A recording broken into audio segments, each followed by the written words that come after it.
बच्चा यस्तो हुँदाखेरि धेरै गाह्रो हुन्छ अनि यो चाहिँ किन सरकारले यस्तो कुराहरूमा किन ध्यान लाउँदैन। काठमाडौँको माइती घर मण्डला यहाँ हरेक दिन नारा लाग्छन्, जुलुस निस्कन्छन् र सेलाउँछन्। तर आज यो मण्डलामा उभिएर हेर्दा यहाँको दृश्यले सायद ढुङ्गाको मुटु भएको मान्छेलाई पनि रुवाउँछ। एउटा काखमा 16 दिने दुधे बालक छ जसले आफ्नै आमाको दुध चुस्न त परै जाओस्, आमाको अनुहार समेत धित मरुन्जेल हेर्न पाएन। र अर्कोतर्फ श्रीमती गुमाएर सिङ्गो संसार उजाडिएका एक अभागी श्रीमान छन् सुजन विक्क। चितवनको रत्ननगर नगरपालिका वडा नम्बर 4 टाँडीबाट न्याय खोज्दै यो काठमाडौँको चिसो सडकमा उनी आमरण अनसन बस्न आइपुगेका छन्।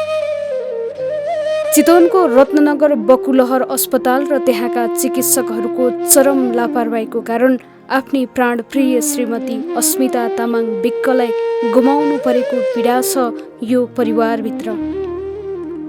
दोषीलाई कडा कारबाही र न्यायको माग लिएर यी सुत्केरी बच्चाका बाबु सुजन विगत 7 दिनदेखि यही सडकको चिसो भुइँमा छटपटाइरहेका छन्। मेरो एउटा बिन्ती चाहिँ यही छ, प्लिज मेरो दाइलाई बचाइदिनुहोस्। मेरो भाउजू त मर्नुभयो तर मेरो दाइलाई मेरो आँखा अगाडि मर्न दिन सक्दिनँ के। उहाँ 7 दिन भइसक्यो, एउटा पानी र खाना केही नखाइकन बस्नु भयो। बिचरा त्यो भर्खरै जन्मेको बच्चा 26 दिनको बच्चा यस्तो तातो घाममा यो तिरपालको मुनि आएर बस्न परिरहेछ कि आफ्नो आमाको न्यायको लागि। किन चुप हुनुहुन्छ तपाईँहरू? हामी तपाईँहरूको प्रजा होइन र, हामी तपाईँहरूको जनता होइन र? किन यति घृणा गर्नुहुन्छ हामीलाई? किन व्यवस्था गर्नुभएको हामीलाई? प्लिज आइदिनुहोस् कि एउटा मन्त्री आइदिनुहोस्, उहाँको अनसन तोडिदिनुहोस्। उहाँलाई यति गाह्रो भइसक्यो, उहाँलाई सास फेर्न धेरै गाह्रो भइसक्यो कि उहाँ मर्ने अवस्थामा पुगिसक्नु भयो। त्यही पनि किन हजुरहरू आइदिनु भएको छैन? प्लिज आइदिनुहोस्, एकजना आइदिनुहोस्। हाम्रो मन्त्रीहरू जो पनि हुनुहुन्छ एकजना आइदिनुहोस्, उहाँको अनसन तोडिदिनुहोस् कि तोडिदिनुहोस्। उहाँ मर्न लागिसक्नु भयो, प्लिज आइदिनु होला प्लिज, मेरो बिन्ती छ। लगातार 7 दिनको भोक र मानसिक पीडाले गर्दा सुजन यति बेला बोल्न सक्ने अवस्थामा छैनन्।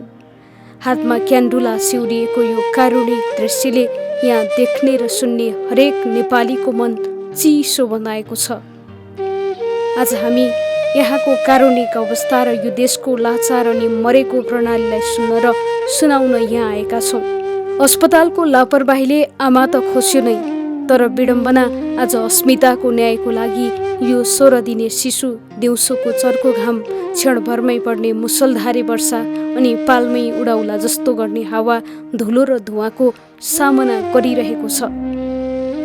हस्पिटलले लापरवाही गरेर श्रीमती मारेपछि आफ्नो ज्यानको बाजी लगाएका सुजनको अवस्थाले यति बेला परिवारमा सन्नटा छाएको छ। बच्चा यस्तो हुँदाखेरि धेरै गाह्रो हुन्छ अनि यो चाहिँ किन सरकारले यस्तो कुराहरूमा किन ध्यान लाउँदैन। लगातारको अनसनले सुजनको स्वास्थ्य अवस्था यति बेला क्रिटिकल अर्थात् अत्यन्तै गम्भीर बनेको छ।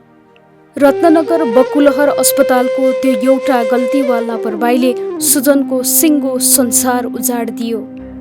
यति बेला स्वास्थ्य जस्तो संवेदनशील विषयमा लापरवाही भइरहँदा न राज्य पक्षबाट कुनै सम्बोधन भएको छ, न त चितवनबाट ठुला ठुला कुरा गरेर चुनाव जितेका माननीयहरू नै यो दुधे बालकको अवस्था कस्तो छ भनेर सोध्न आएका छन्।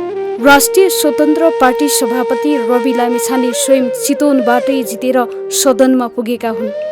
तर विडम्बना, सुशासन र सुरक्षाको नारा लगाएर भोट माग्ने नेताहरू आज जनता अस्पतालमै असुरक्षित हुँदा नागरिक सडकमै मर्दै गर्दा चुपचाप छन्। जनताको यो चरम चासो र पीडामा उनीहरूको निष्क्रियताले लोकतन्त्रकै खिल्ली उडाएको छ। मानिसले भगवानको स्वरूप मान्ने अस्पताल नै यति बेला यी सोझा नागरिकको लागि काल साबित भएको छ। एक सुत्केरीमाथि गरिएको लापरवाहीले परिवार उजाडेको छ, काखे बालकले ममता गुमाएको छ। पीडित परिवारको आरोप सिधा र स्पष्ट छ। अस्पतालले सिकारु स्वास्थ्यकर्मी, डाक्टर र नर्सहरूको जिम्मामा यति संवेदनशील केस छोडिदियो। उनीहरूको माग छ कि अस्पतालमा सिकारु डाक्टर वा नर्सलाई यस्तो सेन्सिटिभ केसहरूको जागिर तत्काल दिन बन्द गरियोस्। दोषी स्वास्थ्यकर्मीमाथि कडा कानुनी कारबाही होस् र यो अनाथ बालकको भविष्य सुरक्षित गरियोस्। तर राज्य अन्धो र बहिरो बनेर बसिरहेको छ। अब सिङ्गो नेपाली समाजको अगाडि एउटा गम्भीर प्रश्न उठ्छ। भोलि न्याय माग्दा माग्दै यो सडकको चिसो भुइँमा बच्चाको बुबा सुजनलाई पनि केही तलमाथि भए यसको जिम्मेवारी कसले लिने? बकुलहर अस्पतालले कि लाचार संवेदनहीन सरकारले? यो 16 दिनको अबोध बालकलाई थाहा छैन कि उसकी आमा यो संसारमा कहिल्यै नफर्कने गरी अस्ताइसकेकी छन्। उसलाई यो पनि थाहा छैन उसका बुबा आफ्नो ज्यानको बाजी लगाएर सडकमा लडिरहेका छन्। एउटा नवजात शिशुको आमा बन्ने अधिकार खोज्ने र एउटा श्रीमानलाई सडकमा मर्न बाध्य पार्ने यो स्वास्थ्य प्रणालीमाथि कहिलेसम्म आँखा चिम्लने?